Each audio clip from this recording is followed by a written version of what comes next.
कर्नाटका गुलबर्गा शहर के तिम्मापुरी सर्कल पर गुलबर्गा बीजेपी के लीडर्स की जानिब से जम्मू कश्मीर के पहलगाम में हुए दहशतगर्दाना हमले में अपनी जानें गंवाने वाले तकरीबन 30 लोगों को कैंडल मार्च करते हुए श्रद्धांजलि पेश की गई।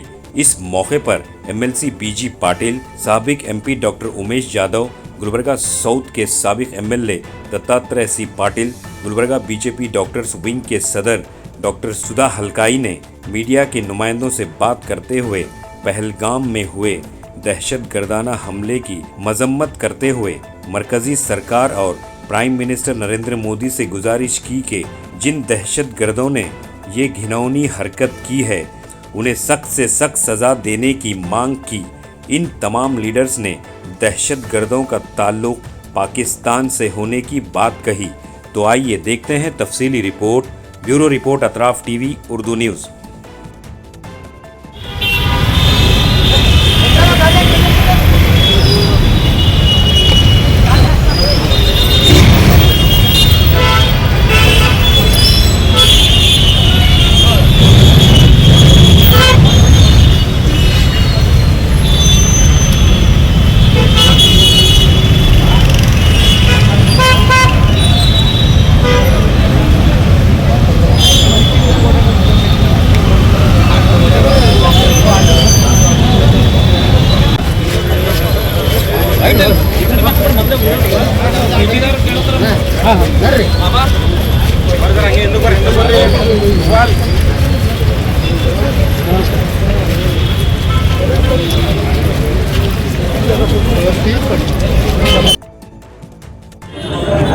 ಅಚಾನಕ್ ಏಕಾಏಕಾಗಿ ಗೋಲಿಬಾರ್ ಮಾಡಿ ಅನೇಕ ಜನರಿಗೆ ಹತ್ಯೆ ಮಾಡಿದ್ದಾರೆ. ಅದನ್ನು 8 ದಿವಸ ಹಿಂದೆ ಒಬ್ಬ ಪಾಕಿಸ್ತಾನ ಸೇನೆ ಚೀಫ್ ಒಂದು ಉತ್ತೇಜನಕಾರಿ ಭಾಷಣ ಮಾಡಿ ಪಾಕಿಸ್ತಾನ ಬೇರೆ, ಭಾರತ ದೇಶ ಬೇರೆ, ಹಿಂದೂ ಬೇರೆ, ನಾವು ಮುಸ್ಲಿಂ ಬೇರೆ ಅಂತ ಹೇಳಿ ಪ್ರಚೋದನೆ ಕೊಟ್ಟು ನಮ್ಮ ದೇಶಕ್ಕೆ ಒಂದು ಆತಂಕ ಹಬ್ಬಿಸುವ ಪ್ರಯತ್ನ ಮಾಡಿದ್ದಾರೆ. ಆದರೆ ನಮ್ಮ ದೇಶದ ಜನ, ನಮ್ಮ ನರೇಂದ್ರ ಮೋದಿಜಿಯವರು ಇದಕ್ಕೆ ತಕ್ಕ ಉತ್ತರ ಕೊಡ್ತಾರೆ. ಕೇವಲ ಭಾರತೀಯರಲ್ಲ, ಇಬ್ಬರು ಹೊರ ದೇಶದವರು ಕೂಡ ಹತ್ಯೆ ಆಗಿದ್ದಾರೆ. ನಿನ್ನೆ ಸಾಯಂಕಾಲ ಟಿವಿ ನೋಡಿದಾಗ 1 ಗಂಟೆ ಕೇವಲ ಒಬ್ಬ ನಮ್ಮ ಮಂಜುನಾಥ್ ಒಬ್ಬರಿಗೆ ಹತ್ಯೆ ಆಗಿದೆ ಅಂತ ತಿಳ್ಕೊಂಡಿದ್ದೀವಿ. 1 ಗಂಟೆ 2 ಗಂಟೆ ಆದ್ಮೇಲೆ ನಮ್ಗೆ ಗೊತ್ತಾಯಿತು 27 ಜನರು ಹತ್ಯೆ ಆಗಿದ್ದಾರೆ, ಅನೇಕರು ಗಾಯಗೊಂಡಿದ್ದಾರೆ. ನಮ್ಮ ಹೋಮ್ ಮಿನಿಸ್ಟರು ಮೋದಿಜಿಯವರು ಅರಬ್ ಟೂರ್ಗೆ ಹೋಗಿದ್ರು, ಅದು ಮುಗಿಲುಗೊಳಿಸಿ ವಾಪಸ್ ಬಂದರು. ಅಮಿತ್ ಶಾ ಅವರು ಕೂಡ ಎಲ್ಲ ಕಾರ್ಯಕ್ರಮ ಬಿಟ್ಟು ರಾತ್ರಿ ಹೋಗಿ ಅಲ್ಲಿ 3-4 ಮೀಟಿಂಗ್ ಮಾಡಿ ಪರಿಸ್ಥಿತಿಯನ್ನು ಹತೋಟಿಗೆ ತಗೊಂಡಿದ್ದಾರೆ. ಇದನ್ನ ಇಡೀ ಭಾರತ ದೇಶ ಇವತ್ತು ಇದನ್ನು ಕಂಡಮ್ ಮಾಡ್ತಾ ಇದೆ. ಇದು ಬಹಳ ಪ್ರತಿಯೊಬ್ಬ 104 ಕೋಟಿ ಜನರಿಗೆ ಮನಸ್ಸು ನೋವುಂಟು ಮಾಡಿದೆ. ಇವರಿಗೆ ಯಾರು ಕ್ಷಮೆ ಮಾಡಲ್ಲ, ದೇವರು ಕೂಡ ಕ್ಷಮೆ ಮಾಡಲ್ಲ. ಇಂಥವರಿಗೆ ಮೊದಲು ಓಟ್ಲಿಕ್ಕೆ ಭಾರತ ಹೋದ ಎಲ್ಲರೂ ಒಂದಾಗಿ ನಮ್ಮ ಪರ್ಸನಲ್ ಡಿಫರೆನ್ಸಸ್ ಬಿಟ್ಟು, ನಮ್ಮ ಪೊಲಿಟಿಕಲ್ ಡಿಫರೆನ್ಸಸ್ ಬಿಟ್ಟು, ರಾಜಕೀಯ ಇದರಲ್ಲೂ ಕೆಲವರು ರಾಜಕೀಯ ಹೋಗ್ಬೇಕಂತ ಕೆಲವು ಸ್ಟೇಟ್ಮೆಂಟ್ ಅಲ್ಲಿ ಕೊಡ್ತಾ ಇದ್ದಾರೆ. ಅದು ಬಿಟ್ಟು ನಾವು ಒಂದಾಗಿ ಇದನ್ನು ಎದುರಿಸಬೇಕು. ಜನರಿಗೆ ನಾವು ಮತ್ತೊಮ್ಮೆ ಧೈರ್ಯ ಕೊಡಬೇಕು. ಇಂಥ ಘಟನೆ ಆಗ್ಲಾರ್ದಂಗೆ ನೋಡಬೇಕು. ಇದಕ್ಕೆ ನಾವು ಪೂರ್ತಿ ಭಾರತೀಯ ಜನತಾ ಪಾರ್ಟಿ ಒಂದೇ ಅಲ್ಲ, ಕಲಬುರಗಿ ಜನರು, ಭಾರತ ದೇಶದಲ್ಲಿ ಎಲ್ಲರೂ ಖಂಡನೆ ಮಾಡ್ತೀವಿ. ನಮ್ಮ ಇದರ ಕಠೋರವಾಗಿ ನಾವು ಇದರ ವಿರುದ್ಧ ಆಕ್ಷನ್ ತಗೋಬೇಕು. ನಮ್ಮ ಮೋದಿಜಿಯವರು ಮತ್ತು ಅಮಿತ್ ಶಾ ಅವರಿಗೆ ಎಲ್ಲ ಕೆಪಾಸಿಟಿ ಇದೆ, ಇವರಿಗೆ ತಕ್ಕ ಉತ್ತರ ಕೊಡ್ತಾರೆ. ಮೋದಿಜಿಯವರು ಹೇಳಿದ್ದಾರೆ, ಅಮಿತ್ ಶಾ ಅವರು ಹೇಳಿದ್ದಾರೆ, ಇದನ್ನು ಯಾರು ಮಾಡಿದ್ದಾರೆ ಅವರಿಗೆ ಪಾತಾದಿಂದ ತೆಗೆದವರಿಗೆ ನಾವು ಮುಕ್ತಿ ಅಂತ ಹೇಳಿದ್ದಾರೆ. ನಾವು ನೋಡಿದ್ವಿ ಭಾರತದ ನಿನ್ನೆ ರಾತ್ರಿ ಪಾಕಿಸ್ತಾನ ಬಾರ್ಡರಲ್ಲಿ ಪಾಕಿಸ್ತಾನದವ್ರಿಗೆ ಭಯ ಹುಟ್ಟುಬಿಟ್ಟದ.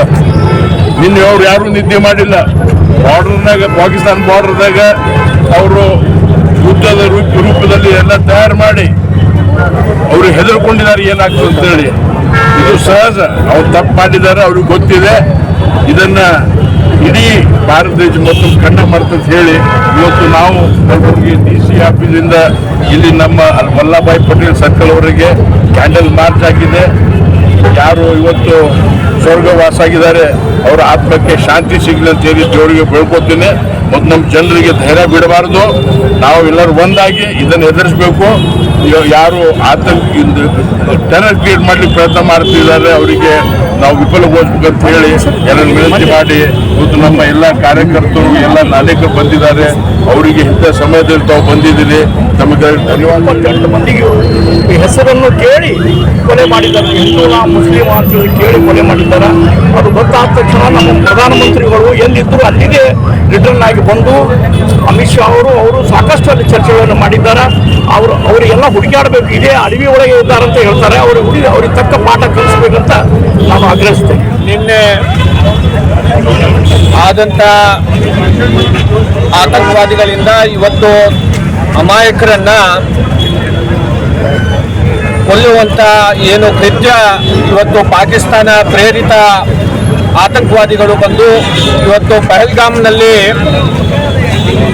ಸಾಮಾನ್ಯ ಜನರನ್ನ ಇವತ್ತು ಅವರು ಕೊಂದಿರುವಂಥದ್ದು, ಇದನ್ನು ತೀವ್ರವಾಗಿ ಖಂಡಿಸಿ ಇವತ್ತೇನು ನಮ್ಮ ದೇಶದ ಪ್ರಧಾನಮಂತ್ರಿಗಳು, ದೇಶದ ಗೃಹ ಸಚಿವರಾದಂಥ ಅಮಿತ್ ಶಾ ಅವರು ಯಾವ ರೀತಿ ಹಿಂದೆ ಪುಲ್ವಾಮಾ ಅಟ್ಯಾಕ್ ಆದಂಥ ಸಂದರ್ಭದಲ್ಲಿ ಪಾಕಿಸ್ತಾನದ ಮೇಲೆ ಇರುವಂಥ ಟೆರರಿಸ್ಟ್ ಸೆಲ್ಗಳೇನಿದ್ದಾವೆ ಅದನ್ನು ಸರ್ಜಿಕಲ್ ಸ್ಟ್ರೈಕ್ ಮಾಡಿ ಅದನ್ನು ಧ್ವಂಸ ಮಾಡಿರುವಂಥದ್ದು, ಅದೇ ಮಾದರಿಯಲ್ಲಿ ಈಗೂ ಕೂಡ ಈ ಪಹಲ್ಗಾಮ್ನಲ್ಲಿ ಆಗಿರುವಂತಹ ಘಟನೆಗೆ ಸಂಬಂಧಪಟ್ಟಂತಹ ಯಾರ್ಯಾರು ಉಗ್ರಗಾಮಿಗಳು ಇದ್ದಾರೆ ಅವರನ್ನ ಸರ್ಜಿಕಲ್ ಸ್ಟ್ರೈಕ್ ಮಾಡೋದ್ರ ಮುಖಾಂತರ ಅವರಿಗೆ ತಕ್ಕ ಪಾಠವನ್ನ ಅವ್ರದೇ ಆದಂತ ಏನು ಅರ್ಥ ಆಗುವಂತ ರೀತಿಯಲ್ಲಿ ಇವತ್ತು ಪಾಕಿಸ್ತಾನಕ್ಕೆ ಮತ್ತು ಈ ಉಗ್ರಗಾಮಿಗಳಿಗೆ ಇವತ್ತು ತಿಳಿಸಬೇಕಾಗಿದೆ ಅಂತ ಹೇಳಿ ಈ ಸಂದರ್ಭದಲ್ಲಿ ಹೇಳಬೇಕಾಗುತ್ತೆ.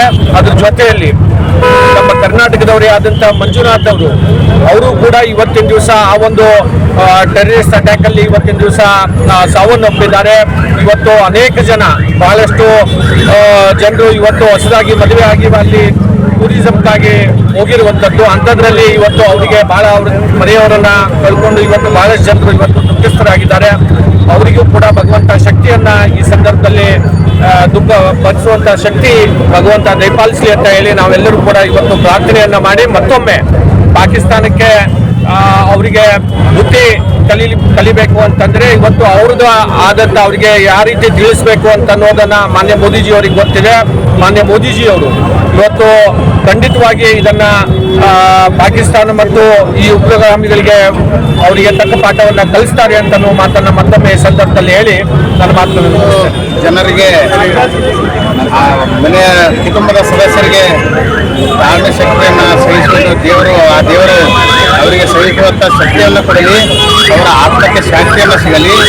ನರೇಂದ್ರ ಮೋದಿ ಅವರು ವಾಪಸ್ ಬಂದ ನಂತರ ಇವತ್ತು ಮಧ್ಯಾಹ್ನದಾಗೆ ಇಬ್ಬರು ಆತಂಕವಾದಿಗಳನ್ನು ಹೊಡೆದು ಉರುಳಿಸ್ಯಾರ. ಈಗ ನಮ್ಮ ಸೈನಿಕರನ್ನು ಫ್ರೀ ಬಿಟ್ಟಾರ. ಇನ್ನು ನಾಳೆ ತನ್ನ ಎಲ್ಲರನ್ನು ಫಿನಿಶ್ ಮಾಡ್ತಾರೆ. ಆದರೆ ಹೋಗಿರ್ತಕ್ಕಂಥ ಜೀವಗಳು ಬರಲ್ಲ. ಇಂಥ ಒಂದು ಕೃತ್ಯಕ್ಕೆ ಏನು ಪಾಕಿಸ್ತಾನ ಅವರೇ ಸಪೋರ್ಟ್ ಕೊಡ್ತಾರೆ, ಇವನ್ನೆಲ್ಲ ಭಾರತೀಯ ಜನತಾ ಪಾರ್ಟಿ ಖಂಡಿಸ್ತಾರೆ. ಈಗ ಇರ್ತಕ್ಕಂಥ ಈ ಎಲ್ಲರ ಆತ್ಮಗಳಿಗೆ ಶಾಂತಿ ಸಿಗಲಿಕ್ಕೆ ನಮ್ಮ ಒಂದೆರಡು ಶ್ರದ್ಧಾಂಜಲಿ ಸಲ್ಲಿಸ್ತೇವೆ.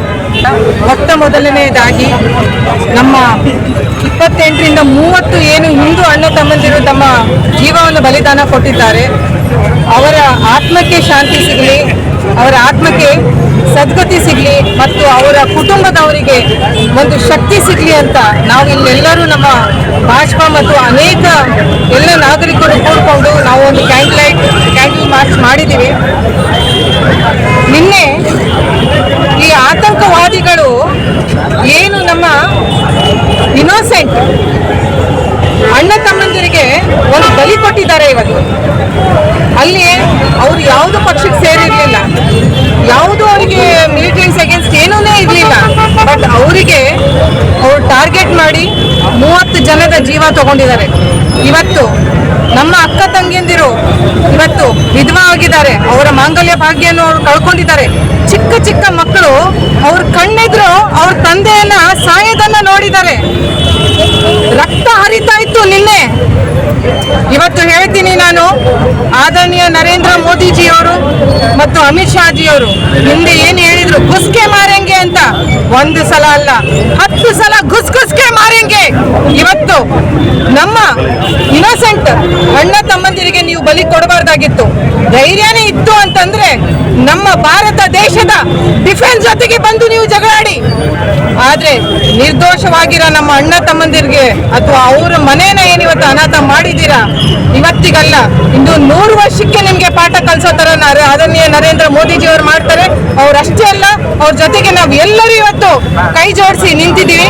ಇದಕ್ಕೆ ನಾವು ಹೆಣ್ಮಕ್ಳಾಗಿ ನಮ್ಮ ಜೀವ ಬಲಿ ಕೊಡ್ಬೇಕಂದ್ರೂ ನಾವು ಬಲಿ ಕೊಡಕ್ ರೆಡಿ ಇದೀವಿ. ಬಟ್ ಇದೇನು ಇವ್ರದ್ದು ಹಿಂದೂ ಫೋಬಿಯಾ ಮತ್ತು ಮೋದಿ ಫೋಬಿಯಾ ಅನ್ನೋದು ಏನಿದೆಯಲ್ಲ, ಯಾಕೆಂದ್ರೆ ಮಂಜುನಾಥ್ ಅವ್ರಿಗೆ ಗನ್ ಹೊಡೆದಾಗ ಅವ್ರ ಹೆಂಡತಿ ಹೇಳಿದ್ರಂತೆ, ನನ್ನನ್ನ ಕೊಂದಿ, ಆ ಮಗನೂ ಹೇಳಿದಂತೆ ನನ್ನ ಕೊಲ್ಲಿ ಅಂತ. ಅವನು ಹೇಳ್ತಾನಂತೆ ಮೋದಿಜಿ ಕೋ ಜಾಕೆ ಬೋಲೋ ಅಂತ ಹೇಳ್ತಾನಂತೆ. ಧೈರ್ಯ ಇತ್ತು ಅಂತಂದ್ರೆ ನಮ್ಮ ಸೇನೆನ ಎದುರಿಸಿ ನಮ್ಮ ಬಿಜೆಪಿ ಮತ್ತು ಅನೇಕ ನಾಗರಿಕರು ಏನಿದ್ದಾರೆ ದೇಶದ ಸಲುವಾಗಿ ಇವತ್ತು ಜೀವ ಕೊಡಕ್ ನಾವು ರೆಡಿ ಇದೀವಿ. ಈ ಏನು ಫೋಬಿಯಾ ಇದೆ ಇದರಿಂದ ಹೊರಗಡೆ ಬನ್ನಿ. ಇಲ್ಲ ಅಂತಂದ್ರೆ 100 ವರ್ಷಕ್ಕೆ ನಿಮ್ಗೆ ಪಾಠ ಕಲಿಸೋ ತರ ಮೋದಿಜಿ ಅವರು ಮಾಡ್ತಾರೆ, ಅಮಿತ್ ಶಾಜಿ ಅವರು ಮಾಡ್ತಾರೆ. ನಾವೆಲ್ಲರೂ ಅವ್ರ ಜೊತೆ ಕೈ ಜೋಡಿಸಿ ನಿಂತಿರ್ತೀವಿ.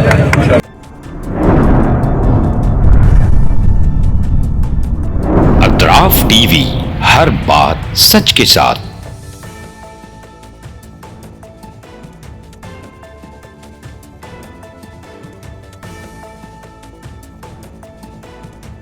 इस न्यूज को स्पॉन्सर किया है SAR फैंटेसी वाटर पार्क। सारे फैमिली का एंटरटेनमेंट, पिकनिक, हॉलिडे, वेकेशन, सबके लिए बेहतरीन वाटर पार्क। आप भी आइए, सबको लाइए। SAR fantasy water park.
Address Birna Kapur near Gaushavali Dargah, KGF, Karnataka. Contact details 9483444290 9480107826.